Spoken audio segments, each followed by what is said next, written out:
Hebrews, Hebrews, Hebrews. This is Prophets of Awakening. It's our Israelite Advanced Bible Study night, the 19th of July of August, 2025.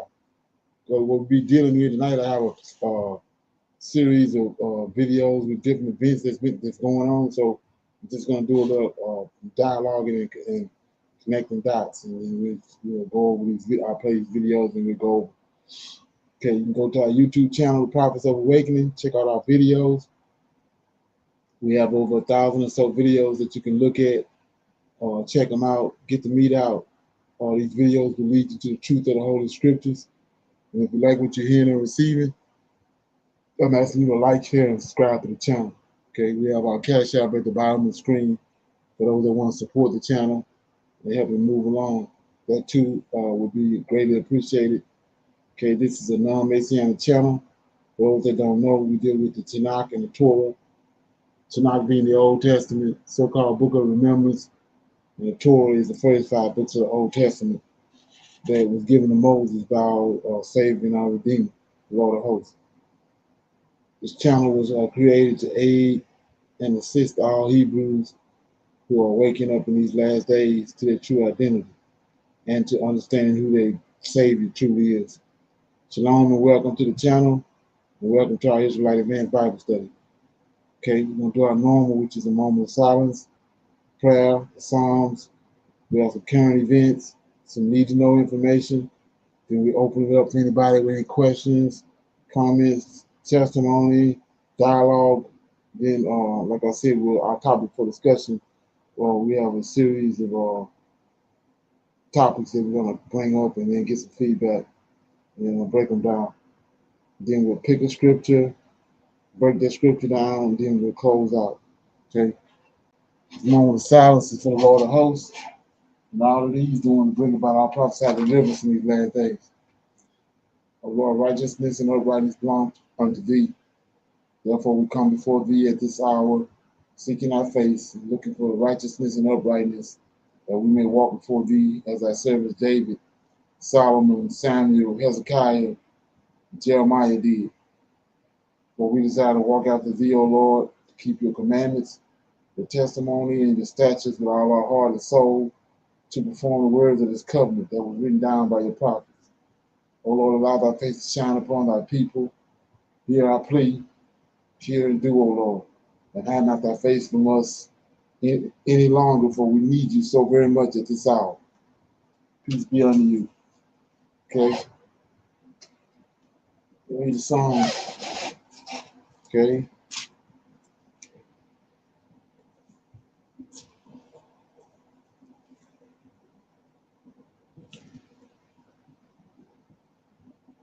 I'll read Psalm 56. It's a confident prayer for help. Be merciful unto me, O God, for man would swallow me up. He fighting daily oppresses me. My enemies would daily swallow me up, for they be many that fight against me, O thou most high. What time I am afraid, I will trust in thee. In God I will praise his word. In God I have put my trust, and I will not fear what flesh can do unto me.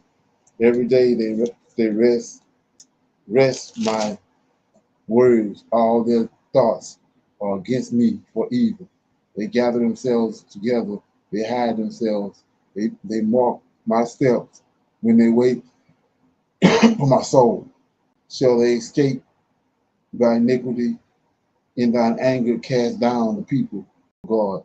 Thou tellest my wanderings, put thou my tears into the bottle. Are they not in thy book? When I cry unto thee, then shall mine enemies turn back. This I know, for God is for me. In God will I praise his word. In God will I praise his word. In God have I put my trust. I will not be afraid what man can do unto me. Thy vows are upon me, O God, and I will render praises unto thee. For thou hast delivered my soul from death. Will not thou deliver my feet from falling, that I may walk before God in the light of the living? Okay, that was Psalm 56. One of the things that stuck out to me was verse 11. It's David. This is a Psalm of David, right? Okay, look what it says in. Okay, let me make sure I got the right one.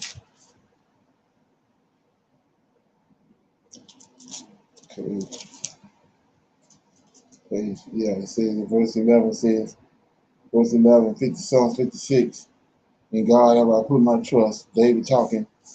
I will not be afraid what man can do unto me. Then 12, thy vows are upon me, O God. I will render praises unto you. So this is what vows. Normally in normal situation, we got vows to the Most High. But like I was saying on here, what we see in Psalms 89, 32, all through the Psalms, the Lord of hosts got vows to David. In 2 Samuel, you got a vow to David. So David says in verse 12, thy vows, Lord of hosts vows are upon me, O God. I will run the praises unto thee. So you have to ask yourself, how you gonna lose? If the Most High got vows to him, ain't no way he gonna lose. Okay, any comments on that? Okay, we'll go to some current events, play them, and then we'll check them out. From rivals, but it's the smaller allies quietly slipping away that are catching him off guard. Developing right now, a number of countries are updating their travel advisories to the U.S. following its ongoing immigration crackdown. In a recent announcement, the U.S. is considering an updated travel ban on 43 countries. The signs are there if you look. Empty shifts at factories, contracts canceled overnight, stock charts swinging like wrecking balls.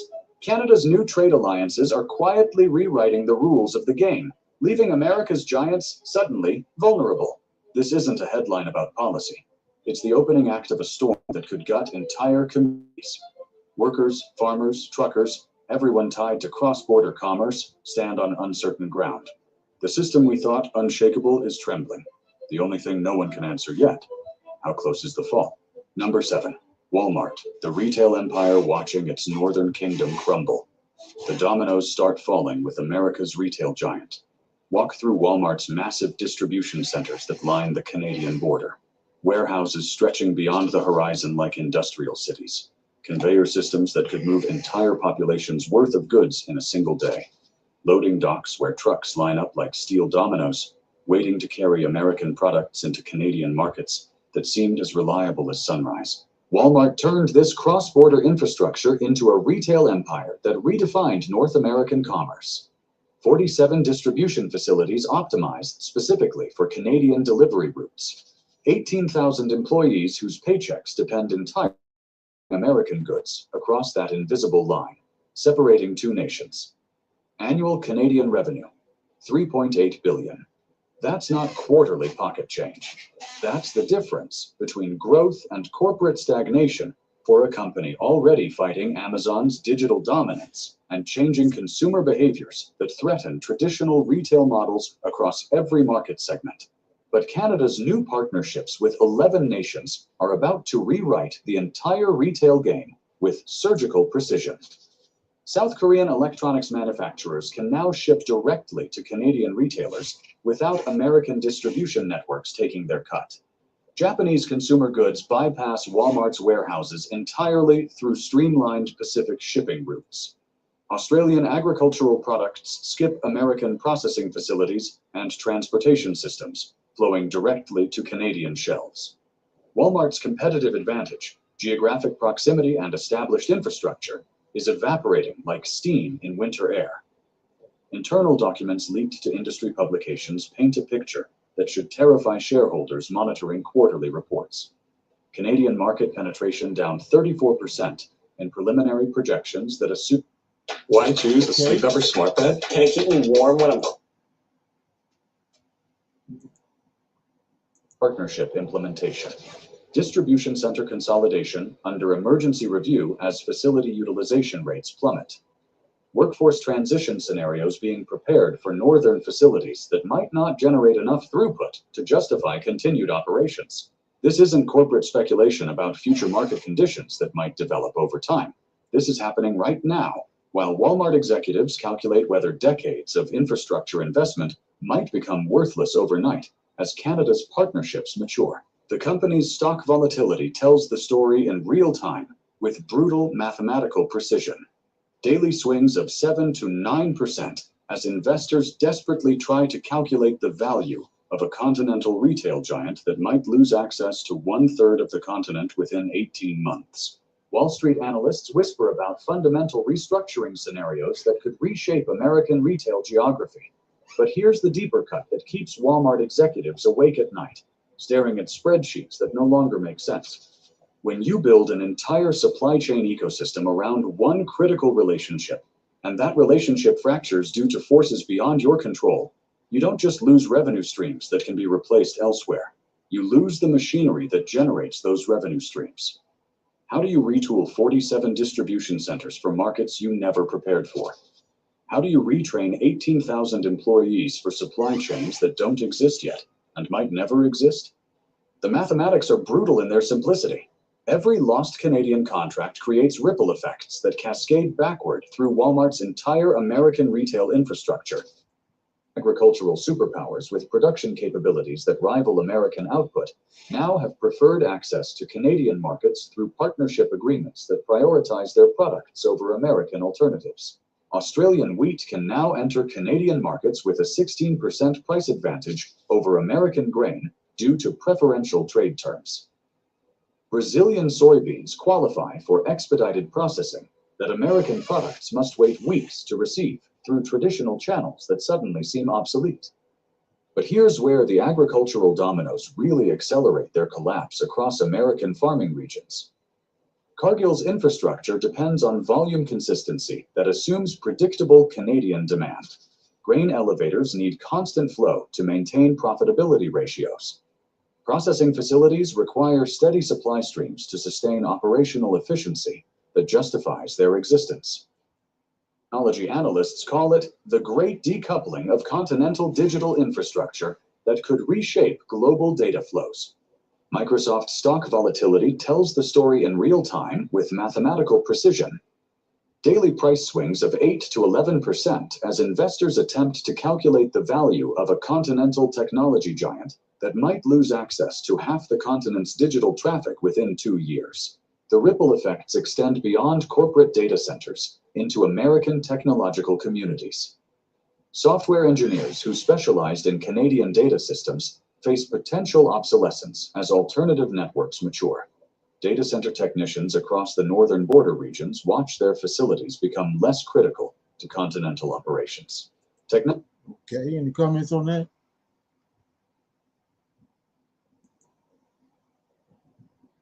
Okay.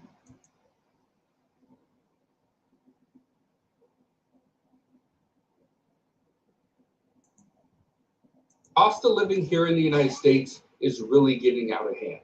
We have people living in storage units in order to stay out of the rain and get under cover.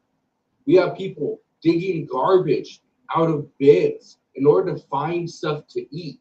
And now, and over the past several years, we've had people stealing from stores in order to have clothes to wear, school supplies to give their kids. This is crazy. And I did a video on this just yesterday talking about the cost of school supplies and how many schools are now putting that responsibility over to the parents and the kids. But guess what? I just saw reports this morning that people are now stealing these supplies, and it's probably because they can't afford it. That's the big issue. But listen to this right here. Y'all realize that we are literally killing ourselves to afford and maintain stuff. Yeah, people are working not just 40 hours, some of which are working 60 plus hours a week in order to afford things that they really don't even use. It is just stuff. Like when I was growing up, my mama had a minivan, and my daddy had an old hunting truck. Then he had a work truck that he used, and then he had air conditioning. And they were happy We ate good, and we went on vacations once or twice a year to Six Flags or wherever, and went hunting and fishing, and just, we live life. What's crazy about this is the average American family, okay, he said they go on vacation once or twice a year. The average American family goes on vacation twice a year, okay? What most people don't realize about a vacation is some think a vacation twice a year, you take a week or two off. No, the average vacation for the American family right now is about 4 days. 4 days. That includes 2 travel days, which means you're at the location just 2 main days, full days. That's what's interesting about this. Just keep listening, though. I remember growing up as a teenager looking through the Chevrolet book that my papa had, and you can have all the options of an extended cab Chevrolet Z71 you could think of. Leather seats, cloth seats, power windows, got a radio and air conditioning. And they were $20,000 trucks. You know what's crazy, though, is I saw a report the other day that I think Volkswagen, I believe it's Volkswagen, is they have a vehicle that if you want to get full horsepower, you actually have to pay $1,000 a year. This is 4 years ago, as a law student, whatever. She got out of college, okay. But then she went to now making $85,000. This is a $20,000 increase over just 4 years. That's actually pretty good. Well, she went from paying $1,400 down to $700, and then she went from $700 up to, obviously she upgraded, got a larger apartment.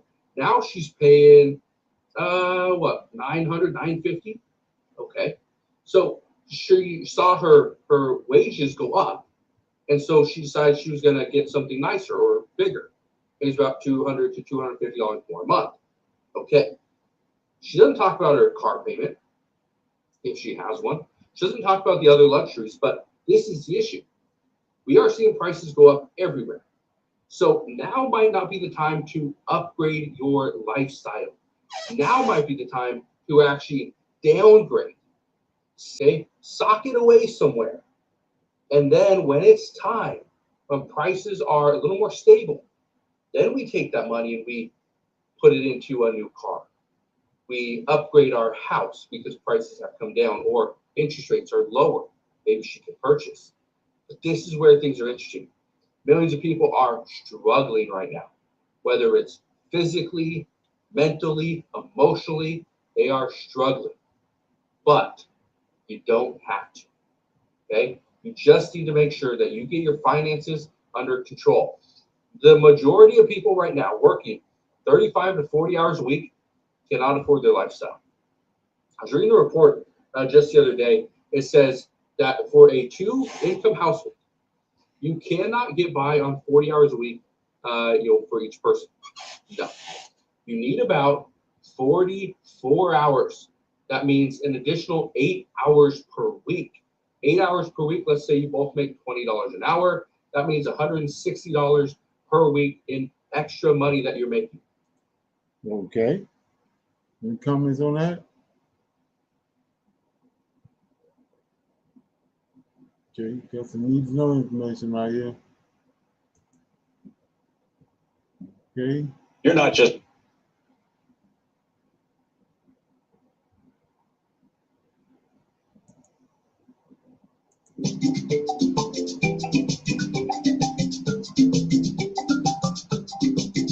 breaking. European Union threatens sanctions. African Union responds with mass asset seizures as tensions keep rising. By Takunda Mabika. Tisu Bandhu Bacho. This is not fear. This is not begging. This is the rise of one Africa. And today, the West just blinked first. Part 1. SIBN warned you this was coming. If you've been watching SIBN from day one, then you already know we've been tracking these developments like hawks. Our insiders told us early this year that Europe and America were preparing silent retaliation for Africa's shift towards self-reliance. We warned you when the African Union started freezing certain Western financial movements tied to Afro-gold manipulation. We exposed the quiet war on digital gold transfers that almost disrupted the pilot programs in Zimbabwe and Kenya. And when the Continental Revenue Authority seized mining assets from European companies in Mali and Tanzania earlier this year, we told you clearly, the West is not going to take Africa's independence lying down. Well, today, the threats are no longer whispers. The European Union just made its first big move. Part 2, the secret sanctions threat. A possible insight in the EU's Department of Economic Sovereignty, a confidential EU delegation has been moving quietly across Africa over the past 3 weeks, not to offer partnership, not to invest, but to warn. In private meetings held in Nairobi, Lagos, Addis Ababa, and Kigali, the EU reportedly warned top African economic ministers and heads of state that any further rollout of Afrogold or attempts to bypass traditional Western financial systems could trigger a list of retaliatory actions. These included a freeze on trade licenses with Europe, withdrawal of European investors from major infrastructure projects, new officials involved in the Afrogold coordination team. These were not public statements. No press conference, no tweet. These were whispered threats, passed in corridors, signed in non-disclosure documents, and leaked to SAN by those who know the continent deserves better. But what the EU did not expect is what happened next. Part 3, AU responds with fire. The African Union, already 2 steps ahead, was not caught off guard. In fact, by the time the EU delegation landed in Addis Ababa last week, asset seizures had already begun. SABN has confirmed through insider sources that over 70 EU-linked companies operating within African borders have now been placed under immediate audit. These companies range from mineral extraction firms in West Africa to agricultural export depots in SADC. Some have already had their bank accounts frozen. Others had on-site visits from AU tax officials, escorted by military units from the Continental Economic Protection Division. The move was not announced. It was executed.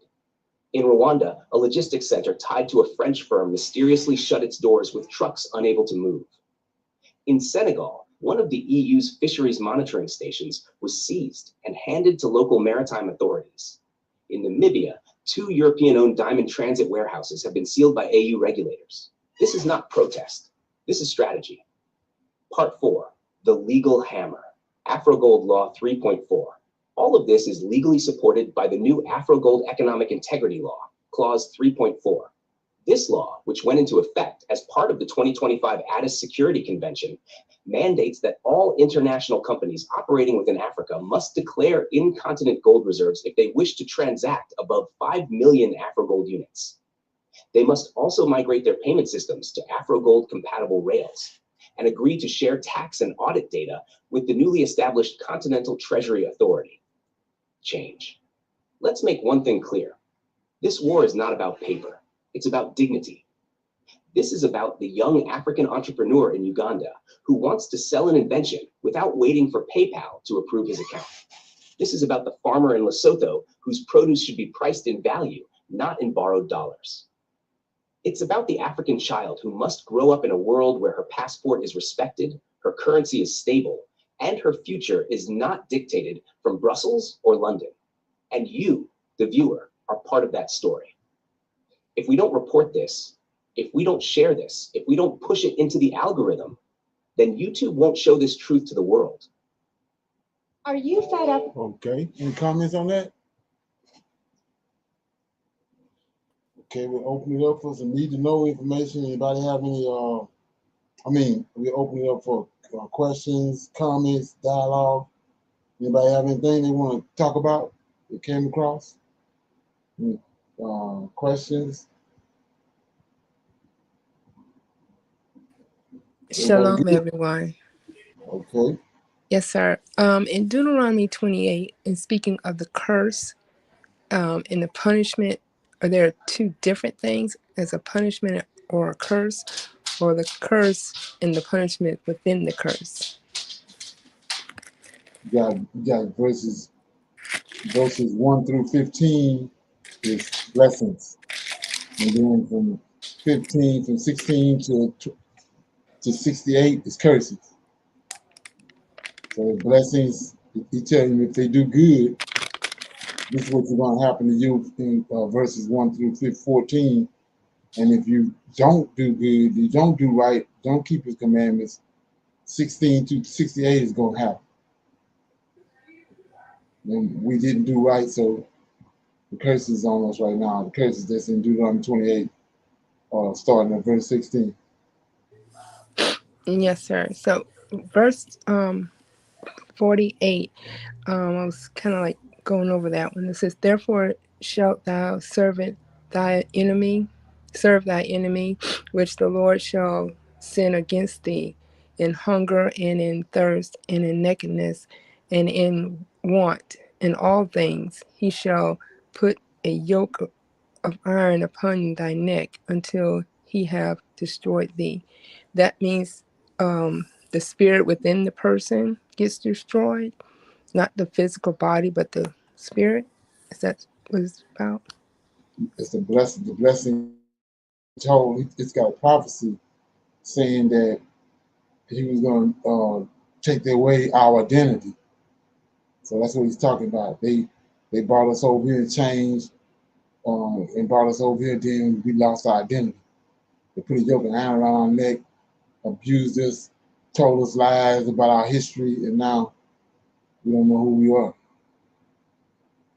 That's what he's talking about. But our spirit can be awoken to receive the Lord of hosts, and that's what we're doing now, to learning who Right. he is. Exactly. Most High control our spirit. They don't. That's the one thing they couldn't control. But they just uh, messed with our minds and our bodies and all that, and just gave us false information. But our spirit belongs to the Most High. Thank you. Okay. Anybody else got anything?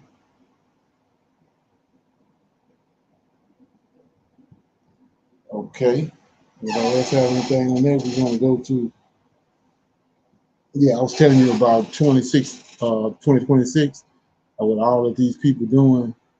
They know in 2 years they're gonna have a midterm elections, so they're trying everything they can right now to mess up the electoral system with that way. It's trying to discombobulate it and mess it up. So here go another attempt right here. Let me play this.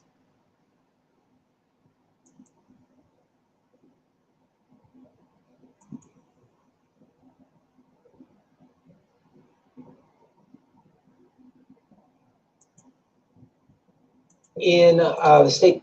If they don't accomplish this right here, they're gonna lose every seat it is because nobody want to vote for nobody It's going capital overnight for nothing they doing.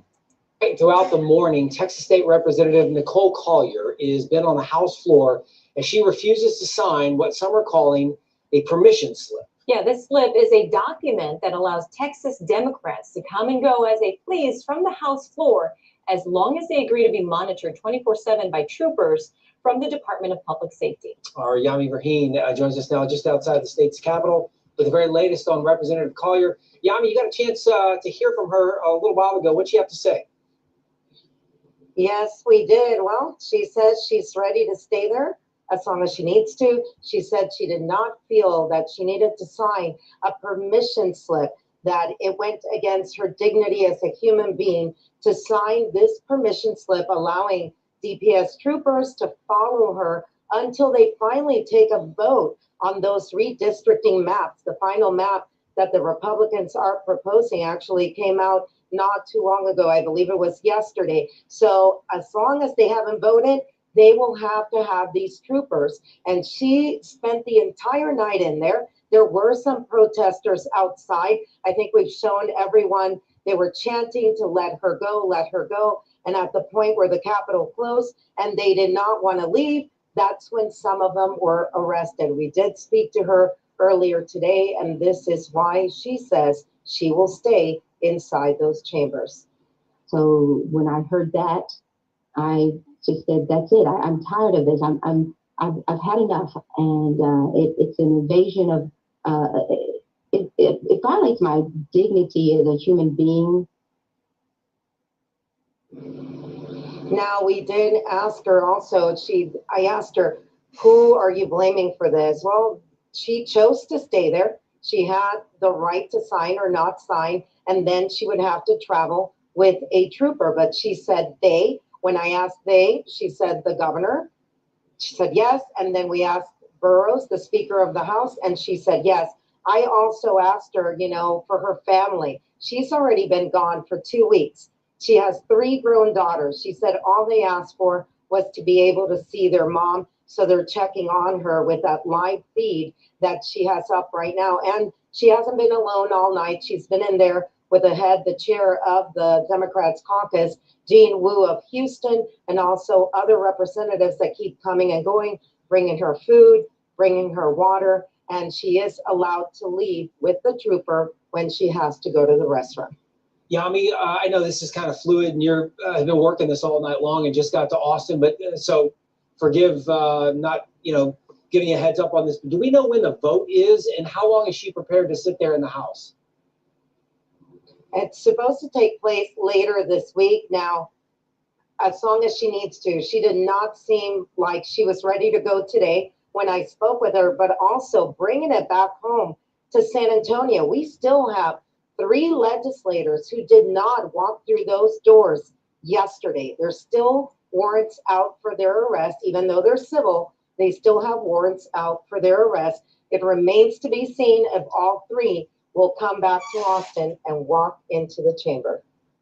Okay. Any comments on that? Anybody familiar with that? Shalom, everyone. Now, I heard that. I was flipping through and heard about it, and they talked about the gerrymandering. Um, and I'll just read what that means is the act of redrawing the districts to favor one party or dilute certain communities of voting power, and Right. that's what they're trying to do to those communities that have the big amount of voting power. They're trying to dilute them, and they're even saying that it's usually legal, but it's criticized for undermining fair representation, oftentimes for voters of color. So those are those communities. They're trying to flip those Democratic communities and make them Republican. Okay. Yeah, well, they know what's going to happen in 2026 because everybody's going to go against the Republicans in 2026 unless they do reconstruct everything, which is what they're trying to do. Anybody else? Okay, yes. Shalom, everyone. Okay. Same. I had been keeping up with this. As serious as these things are, I find a lot of this hilarious. So yes, she's right. A lot of, if not most, but almost most, a lot of the Democratic Congress people did leave in the middle of a week session they had to prevent the gerrymandering, which is illegal. It's I'm dumbfounded because I learned about that, in social studies and government growing up. But also, what I had heard that in Texas specifically when this came up is that initially the Democrats were very open to it. Like if you actually, the other party, if you found a group of citizens in this area that actually are more Republican, then so be it. But I guess they were picking areas that were very liberal, which is quite the opposite of conservative or Republican. So much so that, like they said, in Austin area, it's such a liberal area where some people don't even watch the news to keep up with their area changing from Democratic to Republic. Like they would never know because they don't keep up with any type of news or care. I thought it was also very brave of them, and for them to be doing what their job description is to be representing the people. The Democrats $100 a day. Some of them said they'd rather their position to be filled. I think I don't know how legal or illegal this is, but I agree with the person who's a Democratic congressperson that came back on the clip you played by not signing away my privacy. Like, to me, that's just weird. That wherever you go, you need a law enforcement officer with you now once you leave this room. Because I heard in the clip they say that she even needs somebody to go to the bathroom with her once she leaves where they all usually reside at for the meeting. And that, to me, that's just crazy. Intimidation. Yes. And quite honestly, it must have worked. I actually I saw a lot of people, Democrats that went to wherever. At one point the government was trying to like get the FBI to bring them back, but there was a state subpoena to get all of the Democrats back. But again, state subpoenas only work in the state. They went to California, Chicago, different places. So they couldn't be reached. But when they got back and got on the floor, apparently this mandate was required. And in my head, all I can think is sometimes your morals really show, and your integrity, I should say, because apparently a lot of them signed because now they're having a meeting. They met quorum. Okay. Anybody else? Yeah, so we're on our topic for discussion now. And the first thing I want to talk about is these cruise ships. So I think I got two small short videos on it. I'm gonna play it and then I'm gonna get some feedback. Okay.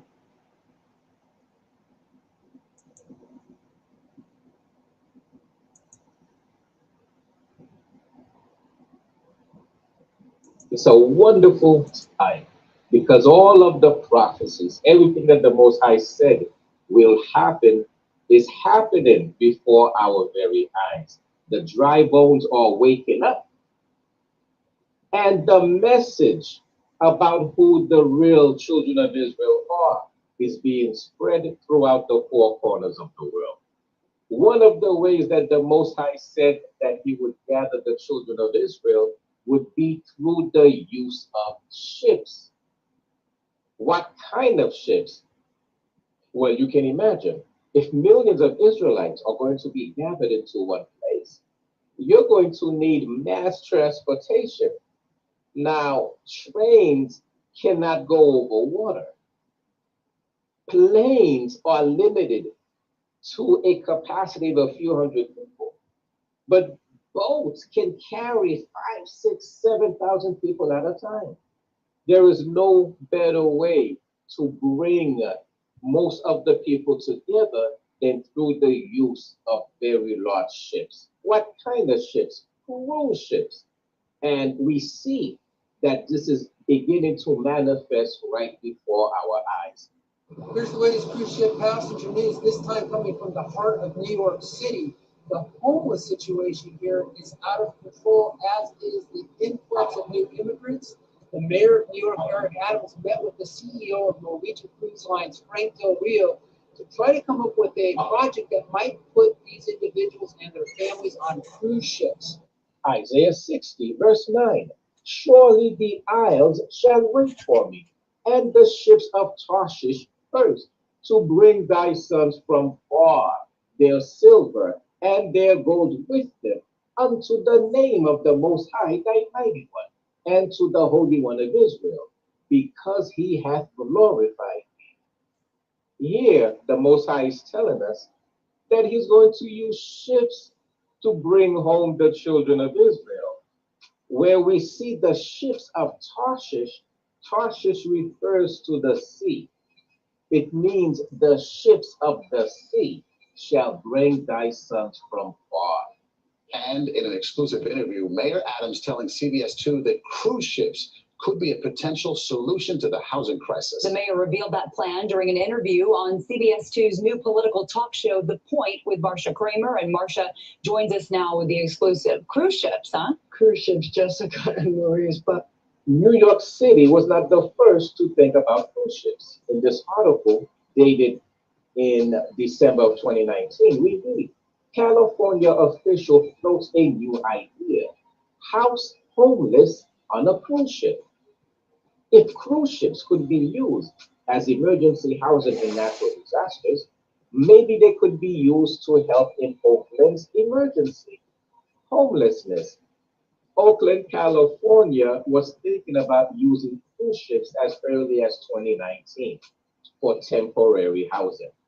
Royal Caribbean's Wonder of the Seas cruise ship, the largest in the world, is about to officially call Port Canaveral its year-round home. West News Brevard Bureau Chief Scott Heiler gives us a look inside the ship and what it means to Central Florida's economy.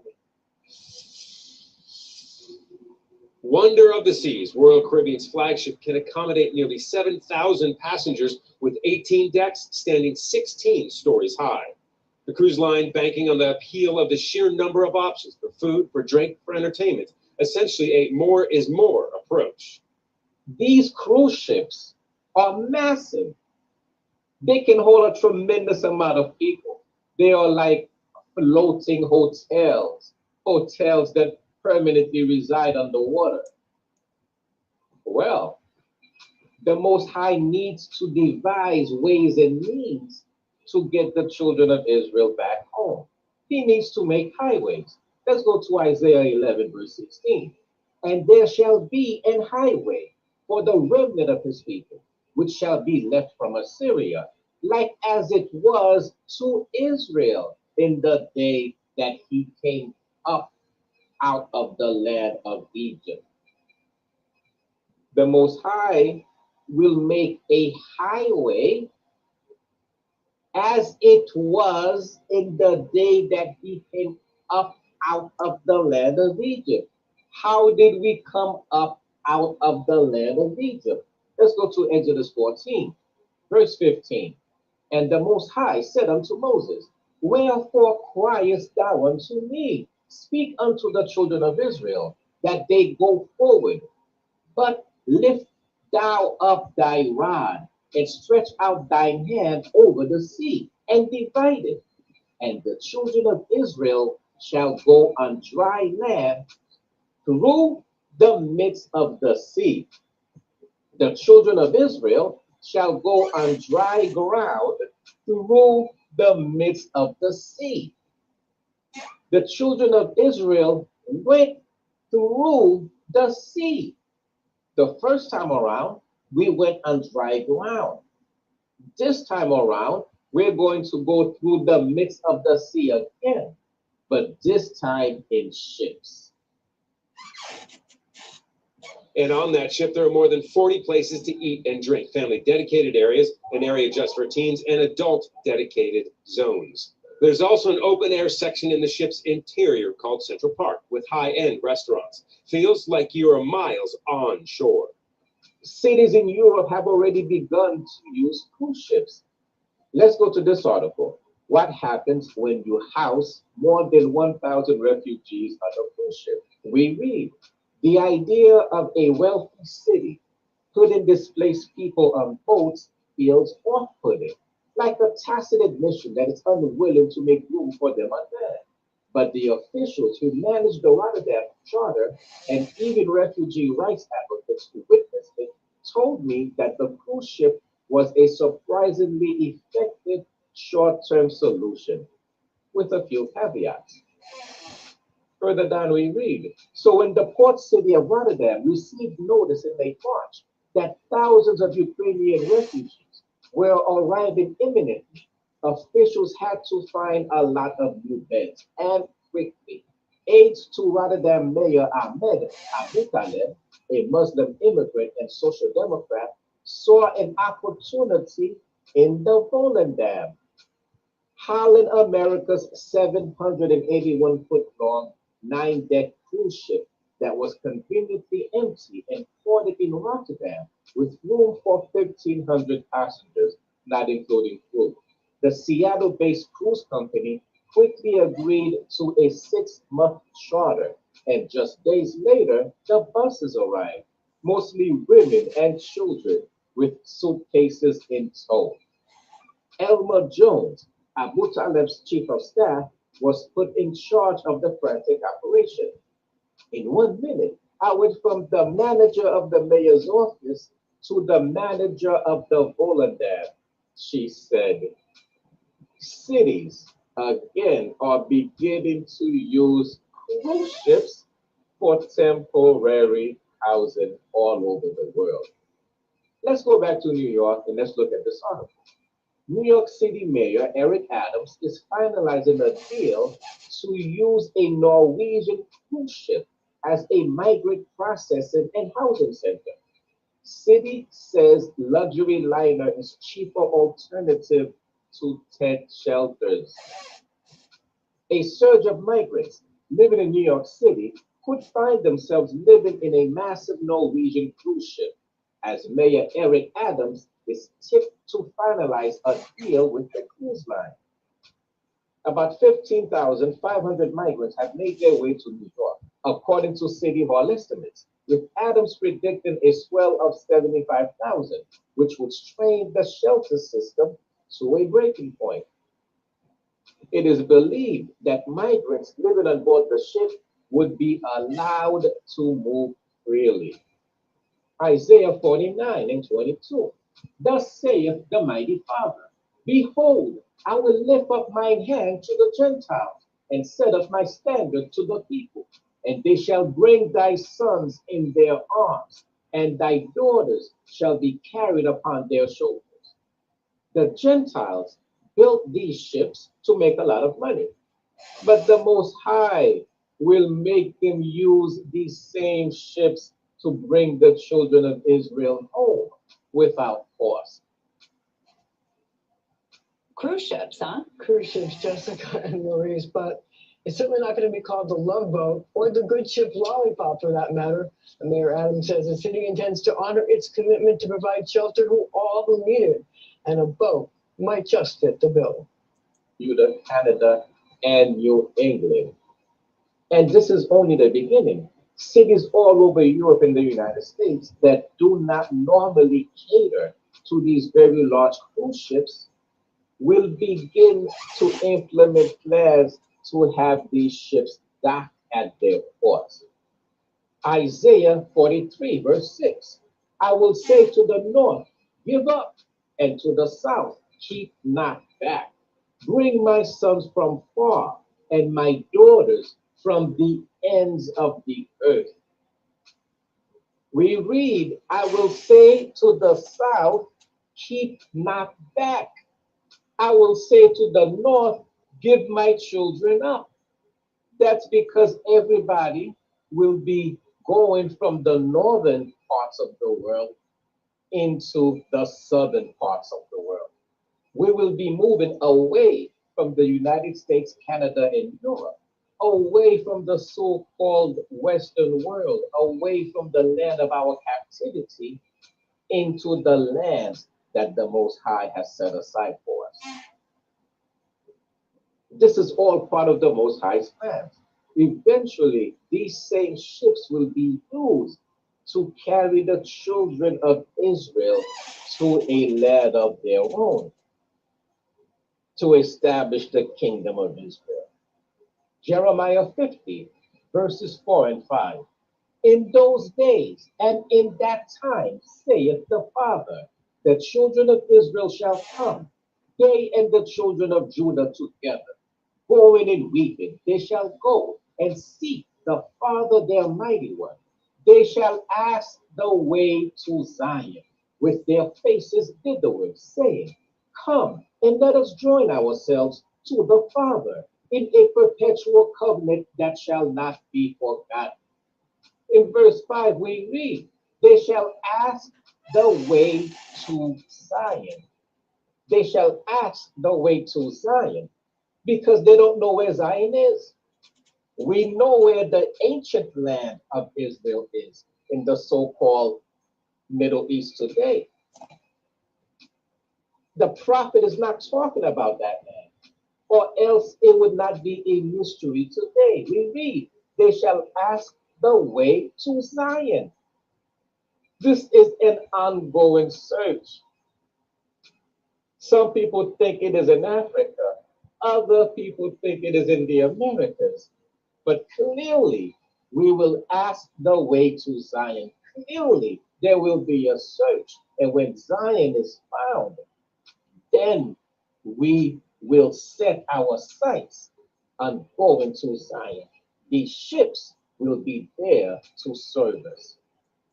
Okay, any comments on that? What you think? You want to watch that is the cruise ships of Isaiah 60, in case you want to watch it. Shalom.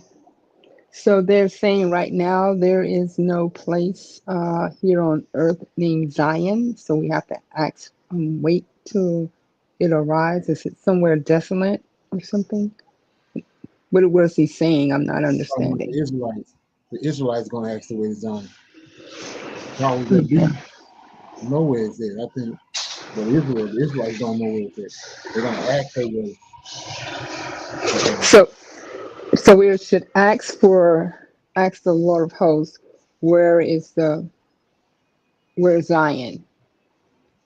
When one gets to Africa or No, they're doing that now over here. What you got people doing searches and all this trying to find where Zion is, which is the same thing. They're trying to find out, but they're trying to after waking up, finding out they're Israelites, they're trying to find out where their homeland at, knowing that they're Israelites, and they're trying to find out where's Jerusalem at and all that. That's one of the major things with waking up.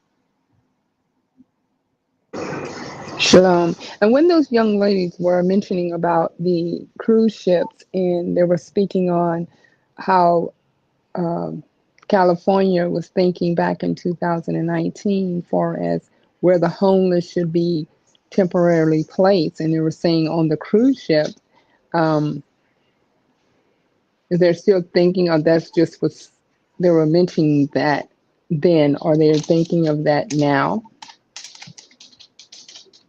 Well, what the article is talking about is us understanding what the prophecy is about us going back on ships, these big old big cruise ships. All of a sudden now we see the world starting to cater to those ships. The FEMA, every time disasters break out now, they consider using cruise ships. So it's obviously it's going to be a disaster with us. The reason why we're going to leave here, so they're going to have to they're going to have to come up with something to get that many people that want to leave. So the guy's showing you now it's already starting to happen. They're already starting to use cruise ships for emergencies. One of the things I was looking at the other day, how I got to these videos right here was I saw a video on where I heard somebody mention it, mercy ships. They call them I think it's 4 of them. These huge, huge cruise ships, and they going around in Africa to different parts of Africa from the port, and they come into these ports and people that's afflicted and got all kind of stuff wrong with them and don't have access to hospitals or health care, they're able to come on that ship and they do what they have to do, whatever is the issue with them, and they go from one place, one port to the next around Africa. So, like the guy saying, and I'm looking at it too, I mean, it's a sign to me, because all of a sudden now, that's the thing, is to utilize these big cruise ships. Okay. Anybody else?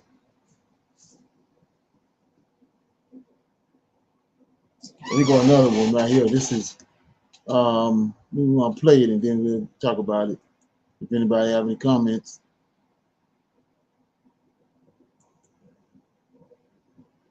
Kind of makes sense, but then again, it don't. But it could make sense. It make a little sense to me anyway. Flying cruise ship. Hello, brothers and sisters. This is Ann, and I want to share another vision with you concerning what I believe to be the coming second Exodus.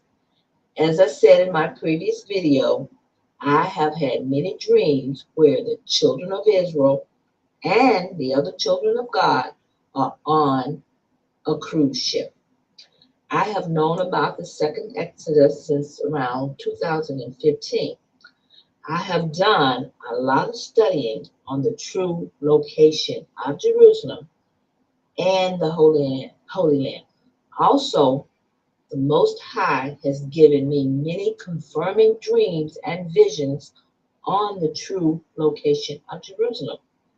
The true Jerusalem is in the land referred to as the Middle East. However, Tell The her right. current place which they call Jerusalem is not the true Jerusalem of King David. The true Jerusalem is in the Judean desert, in a place called Tel Arad. Tel Arad.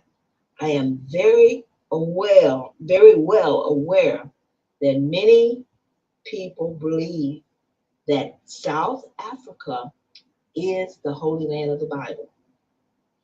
I will make this perfectly clear. I do not believe those. A lot of people don't know it, but it's a mass migration right now as we talk to South Africa. Teaching that doctrine are correct. I have studied this topic, and the biblical sites do not line up for the South Africa. Yes, I believe that it may have been a place where Hebrews lived after the destruction in AD 70, but it is not the original homeland of the biblical Hebrews.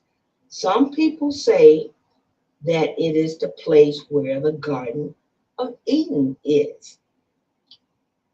That is, the Garden of Eden is in South Africa. I don't know about that. It may be true. In fact, that is the reason that I have decided to share with you the following vision, which I had in 2019. It is about going through a portal. That portal may be going into the Garden of Eden. Here is the vision. I had this vision on September 21st, 2019. In the vision, I was awakened shortly after midnight, and I started to have a vision. I remember that the vision was displayed on my ceiling. I saw Yahushua and the Holy Spirit together, and they were both giants. Then I saw what looked like an ocean liner or a cruise ship. They were guiding the cruise ship. Then I saw them take the cruise ship through what appeared to be a dimensional portal. Now, in my spirit, I felt that they were taking this cruise ship and the people through the portal in order to keep them safe. The whole ship is going to be taken into a different dimension where no harm can come to it. Is that where the safe place is? That's a question. Could this safe place be the Garden of Eden? In other words, could they be taking the ships or taking the people to the Garden of Eden as a safe place? Well, I don't know. The cruise ship was not in the water. Back to the vision. The cruise ship was not in the water, but it was up in the air, and it was flying like a spaceship above the water. Now, I want to reiterate that it was both Yahushua and Holy Spirit working together. They were both giants in the vision. The ship looked very small, almost like a toy. When I first had this vision, I thought that I was looking at Noah's Ark. But then I noticed that it was not an old style boat, but it was a very modern style cruise ship instead of an old boat. So I knew I was not looking at Noah's Ark. Now, I am sure of that for sure. It was not Noah's Ark. Now, I had that vision concerning this cruise ship being taken through a portal multiple times. Now, I'm not sure where the boat ended up when they took it through the portal, but I do know that the ship was being kept safe there because that was put into my spirit. Now, okay, what you think? Anybody got any feedback on that? Nays, yays, and nays? What you think?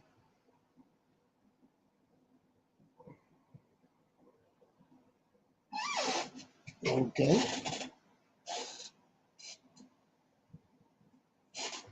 Okay, keep going. See what you think about this. I thought this is pretty interesting. I did some research on this back in 2015, somewhere up in there, but I watched the video. They're gonna play it on here, but check it out.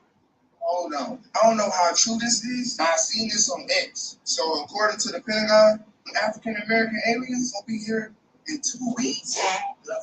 2 weeks. 7 foot ones. Not only that, y'all. See, these motherfuckers might be 12 feet. Apollo Gold Jones is really space jamming. How they know that? How they know? Not only did they know that they're gonna be here in 2 weeks, but they got the location, y'all. And guess where the location at? Miami. Y'all, so now they said the aliens will be here in 2 weeks. 2 weeks? Who the hell was talking to them? Who is communicating with them that they telling them when they coming? How? Do they speak English? Because how are they even? Y'all, somebody needs to tell us something, y'all. I'm going to have to hurry up and get my hair cut. They think I'm one of them. Let me share some more information about 7-foot-tall black aliens that you should not ignore. The idea of 7-foot-tall black aliens has actually been a part of American pop culture and even religion for a very long time. But first, let me share this piece of the puzzle. This is an interview from just a short few years ago from a guy who says he's an Air Force officer. And he says that when a large cigar-shaped craft landed on his Air Force base, out came 7-foot-tall, African-looking aliens. The audio is authentic. Because the aliens basically told them, if you don't disclose us, we're going to reveal us. And I guess America thought that they were joking, because we all remember 2024 and how things just began to zip across the sky. That was not America controlling that. That is why all those videos began to disappear from social media after they pretended that they were going to sell TikTok because it was too Chinese. Watch what magnesium does to your bowels. If you have Okay.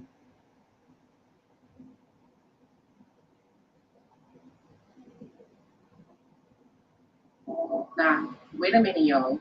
If the people saying that the aliens is African American, right?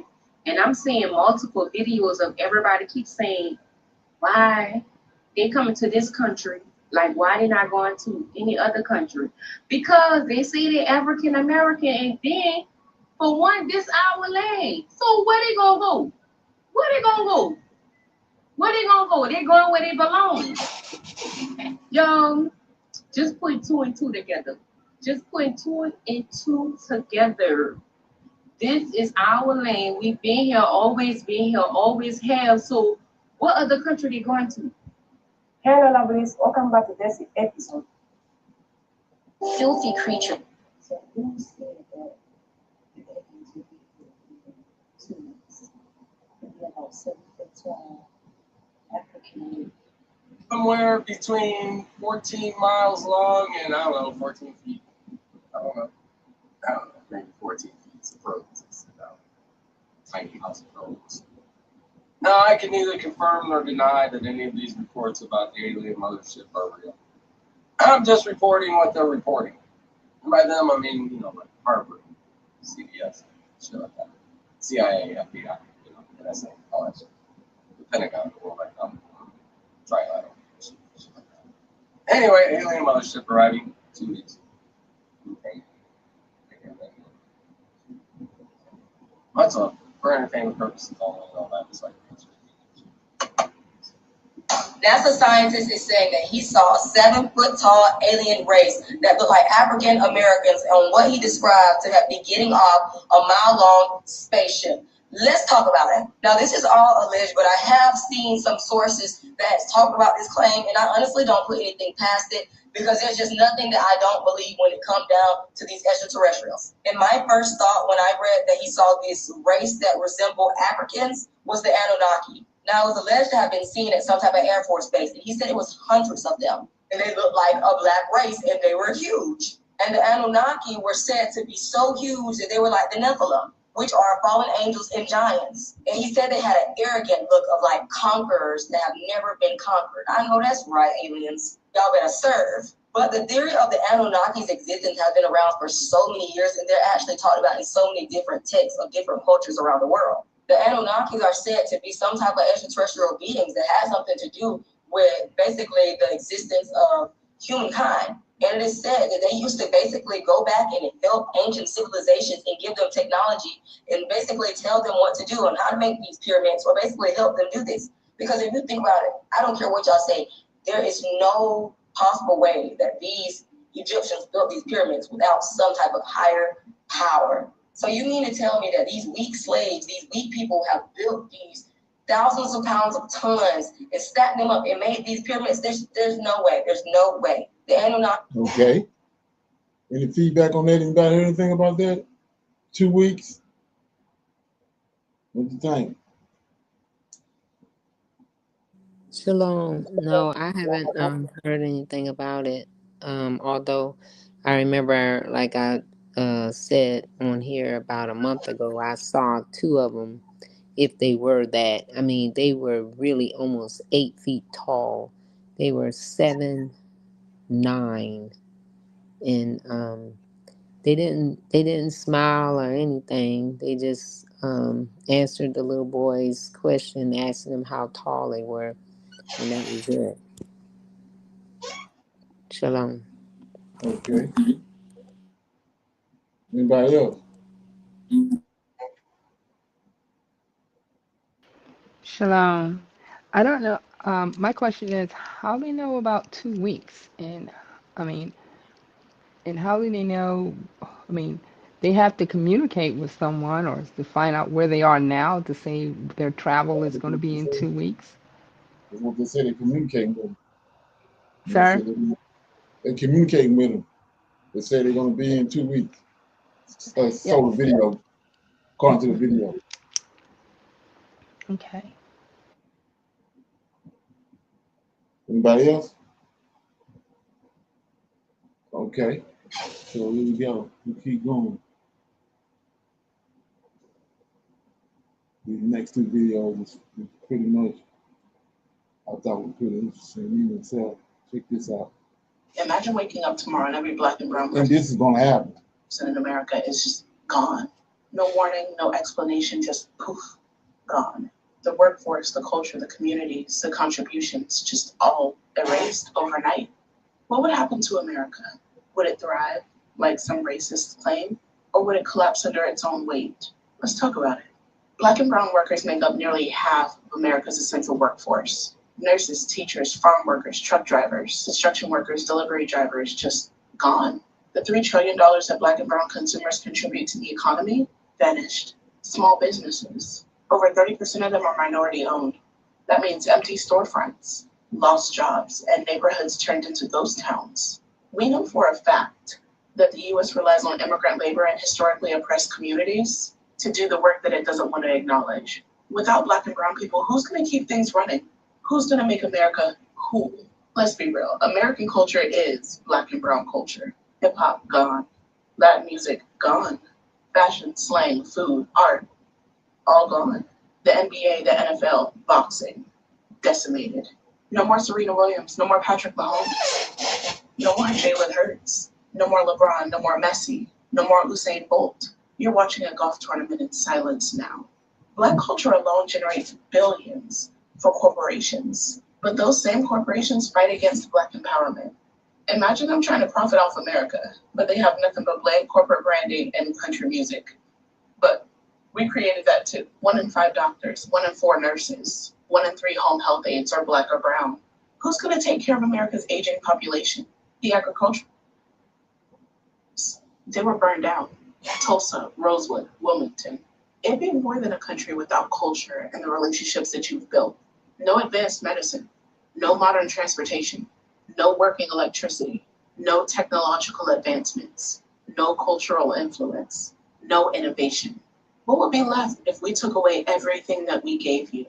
Because from where I'm standing, not a damn thing. Juneteenth, I need you to learn that Black Americans are not immigrants. You're not an immigrant when you were dragged across the globe against your will to be worked and bred and tortured by the very people who stole land upon which you were dragged to.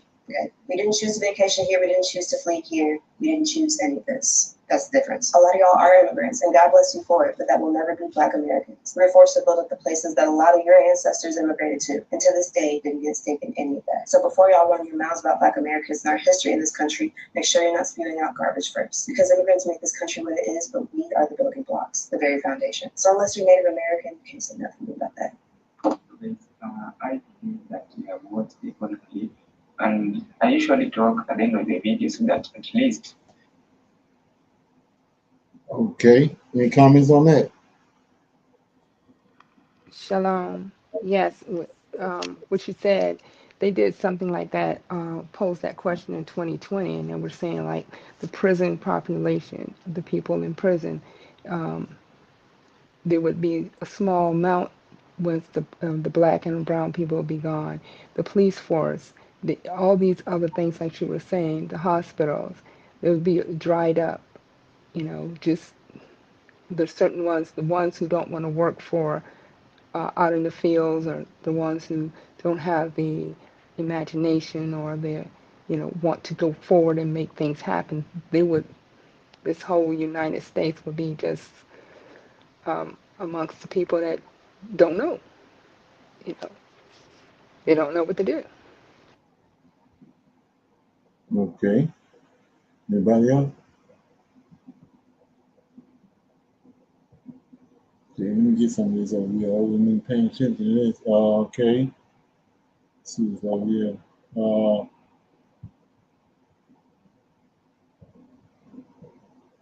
Yeah, I don't believe in I don't believe in the Anunnaki. I mean, they came from fallen angels, but they're not, they're not some race. They came from the fallen angels. You know where they are from. Okay. Right, exactly. Okay, so last one right here.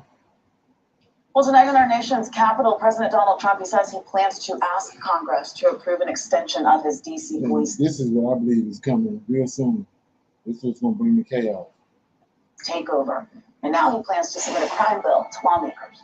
The California Secretary of State just announced an initiative for the November 2028 ballot asking whether California should be its own country is clear.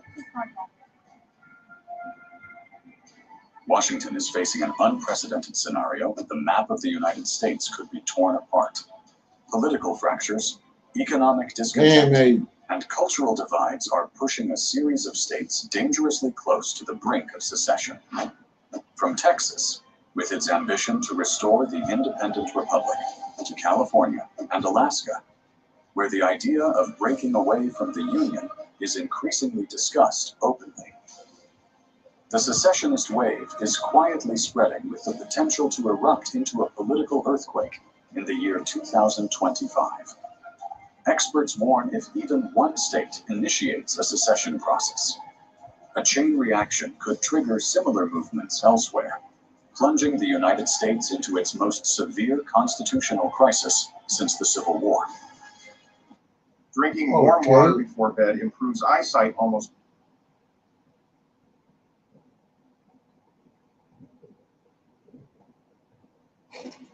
Okay.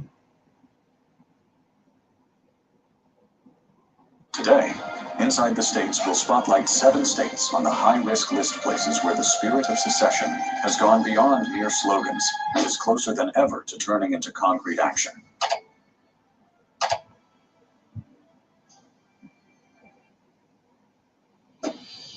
One, Texas, the potential spark of an American secession wave. Texas is not just a large state. It is a symbol of independence, having once existed as a sovereign nation from 1836 to 1845 before joining the Union. That historical legacy has become a smoldering flame that has fueled separatist sentiment for generations, especially as residents here take pride in their cultural identity, economic strength, and capacity for self-governance. Reasons behind the current movement. The secession movement in Texas, led by the Texas nationalist movement, is not a sudden trend. It stems from a series of deep-seated grievances. Frustration with the federal government. Many Texans believe Washington is interfering too much in the state's affairs. from immigration policy and gun control to energy regulations and taxes. Future scenarios. If Texas were to actually leave the Union a move, the Supreme Court currently deems illegal without congressional approval. The consequences would be severe. Texas controls more than 1,200 kilometers of the border with Mexico. An independent Texas would completely alter the U.S. and Mexico border, complicating security and trade. Losing Texas would mean the United States forfeits a major energy and agricultural hub, directly affecting fuel prices, food supplies, and nationwide supply chains.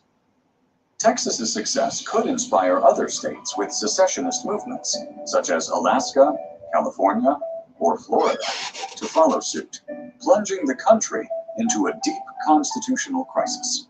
The federal government would almost certainly act to prevent this through lawsuits, economic measures, and possibly even deploying federal forces to maintain order. Blending historical, economic, political, and social psychological factors. Texas is not only the top contender for a secession movement, but also a ticking time bomb that could reshape the entire political map of the United States if detonated.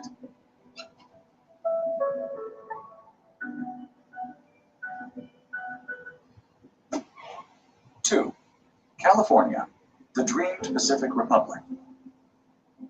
If Texas represents a conservative secessionist movement, California is the complete opposite, a left-leaning, wealthy state that has long nurtured the idea of breaking away from the United States to determine its own future. With a population of over 39 million and a GDP exceeding 4.2 trillion USD, enough to rank as the 5th largest economy in the world, California is an internal superpower that many believe could fully sustain itself as an independent nation. Origins of the secession movement. The Yes, California movement emerged in the mid-2010s, but only resurged strongly in recent years, as the political divide between California and Washington reached its peak. Key drivers include deep ideological differences. California leads in environmental policies, renewable energy, LGBTQ+ rights, immigrant protection, and gun control policies often opposed by conservative federal administrations. Possible future scenarios. If California secedes nationwide economic impact, losing California would be a massive economic shock to the U.S., as the state is a hub for technology. Silicon Valley, entertainment Hollywood, and agriculture California's Central Valley supplies about 1/3 of the nation's produce. Shift in geopolitical power. A Republic of California would control strategic West Coast ports, have leverage over Pacific trade, and wield enough commercial influence to negotiate directly with major global economies.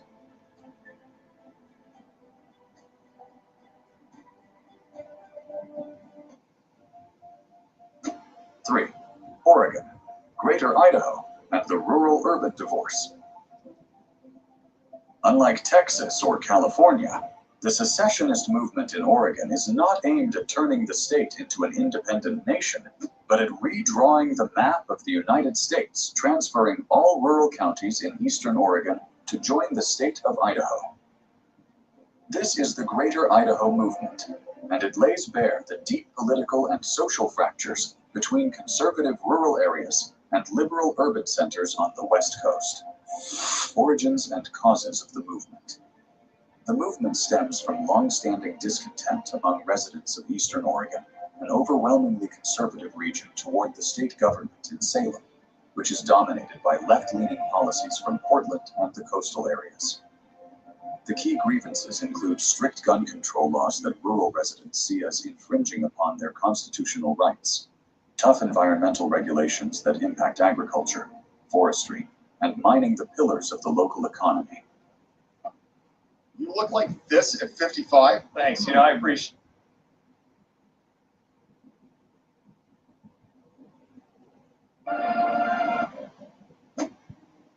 Four, Alaska, the Northern Fortress. Facing the choice of leaving the Union. Completely separated from the 48 contiguous states of the United States, Alaska is both a vast treasure trove of natural resources and America's strategic outpost in the Arctic. Yet this very remoteness and uniqueness have fueled secessionist sentiment for decades, a sentiment now resurging strongly, with surveys showing that 36% of Alaskans support leaving the Union, the highest rate in the country. Drivers of the secession movement. Frustration over resource management. Alaska possesses enormous reserves of oil, gas, minerals, and seafood. But many residents believe that most of the benefits are siphoned off to Washington, while the state suffers from budget constraints and inadequate infrastructure. Economic and energy impact. The United States would lose one of its most important oil and natural gas suppliers, driving up domestic energy prices and reducing.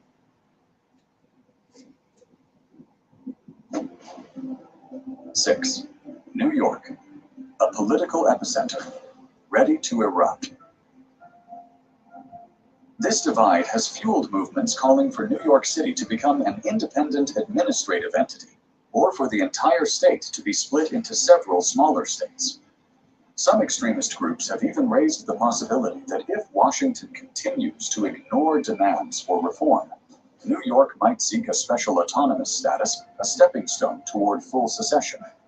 Economically, New York's GDP surpasses that of most G20 nations and hosts the headquarters of hundreds of multinational corporations. This means any secessionist move would have an immediate impact on global stock markets, financial supply chains, and the international banking system. Experts warn that if New York descends into internal political crisis or clashes with the federal government, the shockwaves would spread faster than in any other state, not only because of its economic power, but because it is America's financial brain. And when the brain malfunctions, the entire body trembles. Okay, any comments on that? Yeah, I think that's right around the corner, man. Okay.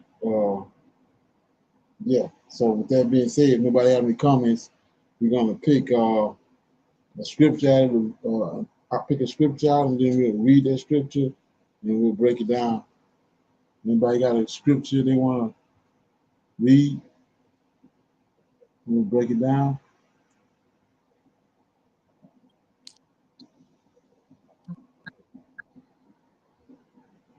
Chapter 2, verse 1, 3. What chapter? Chapter 2. Chapter 2 in Judges. Okay. And an angel of the Lord came up from Gilgal to Bochum and said, I made you to go up out of Egypt and to have brought you unto the land which I swear unto your fathers. And I said, I will never break my covenant with you. Verse 2, and ye shall make no league with the inhabitants of this land. Ye shall throw down their altars, but ye have not obeyed my voice. Why have ye done this?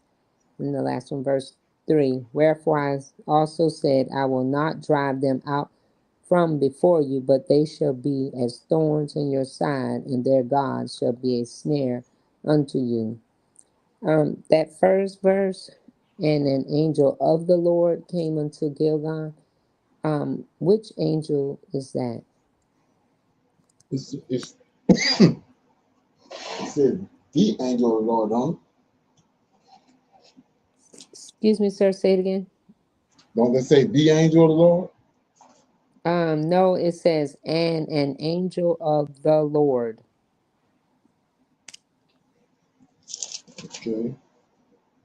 Yeah, it said the angel of the Lord came up from Gilgal and Beckham and said, I made you go up out of Egypt, and I have brought you into the land which I swore to your fathers. And I said, I will never break my covenant with you. So we know right here that if it's an angel that's got the covenant, okay, who's talking? Abraham, Isaac, and Jacob. That's their fathers. It says, the angel of the Lord came up from Gilgal to Beckham and said, I made you go up out of Egypt.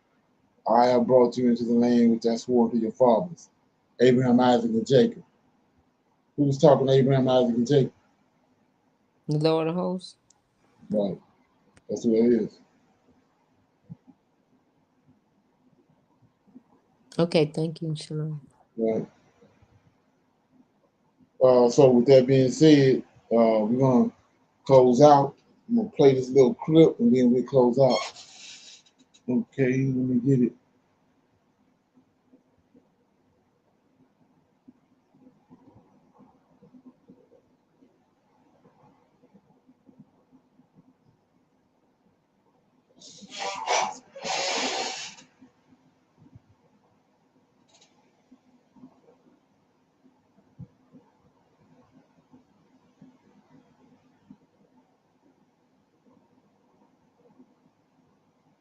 Become part of our journey to uncover history's untold stories. Your support helps us create in-depth content, bring hidden narratives to life. Moment in history where the sheer power of the human voice defied distance, not through screaming across a chasm, but through delicate wires and unseen forces. Picture the dawn of sound traveling in invisible currents, amplified, carried, and resurrected at the other end, an almost magical phenomenon. This is the world where breakthroughs in communication began, and where the microphone, our silent and indispensable bridge between voices and listeners, found its truest pioneer. You might expect that the story centers around Thomas Edison or Alexander Graham Bell, names forever entwined with early audio devices. Indeed, in the late 1800s, innovators like Emil Berliner and David Edward Hughes made key strides. Berliner patented a carbon disc or carbon button microphone in 1877, roughly 4 years after Bell's telephone invention, drastically improving the quality and practicality of voice transmission, while Hughes had previously demonstrated a working loose contact carbon microphone in England. Even so, these inventions were rooted in the era's technological limitations. But the microphone's most profound reinvention did not happen in Queen Victoria's reign. It occurred in the modern era, when precision, affordability, and mass production became key. That reinvention was the electric microphone, and its co-inventor was James Edward Maceo West, a Black American scientist whose work transformed microphones forever. Far from a footnote, West's contribution is the cornerstone of nearly every microphone used today, from smartphones and hearing aids to cameras and baby monitors. Born in 1931 in rural Virginia, West's early sparked curiosity. Open radios, electric shocks, always opening things to see how they worked, set the stage for something far greater. His path led into Temple University and then to Bell Laboratories, where he teamed up with Gerhard Sessler in 1960 to chase the dream of crafting a highly sensitive, compact, cost-effective microphone. By 1962, their invention, the electric microphone, was realized, and by 1964, it was formally patented, swiftly becoming ubiquitous in everyday devices by 1968. What made West and Sessler's invention so revolutionary wasn't just its improved performance, but the simplicity and low cost that allowed industrial scale adoption. Unlike earlier technologies that were fragile, expensive, or limited in clarity, the electric microphone was dependable, tiny, and versatile. As a result, today's world, and 90% of microphones around the globe, are built on West's design. Let's not diminish the chapters before West, though. Sir Charles Wheatstone coined the term microphone in 1827 to describe a purely acoustic device that amplified faint sounds. It wasn't electrical, but it planted the linguistic seed. Robert Hooke's earlier lover's telephone. So ain't that something? Say, black man invented the microphone. I thought I'd put that out there. Okay, so with that being said, I want to say shalom, shalom, and another shalom. I'll see everybody tomorrow for our reading through the Tanakh. Shalom. Shalom, everyone. Shalom.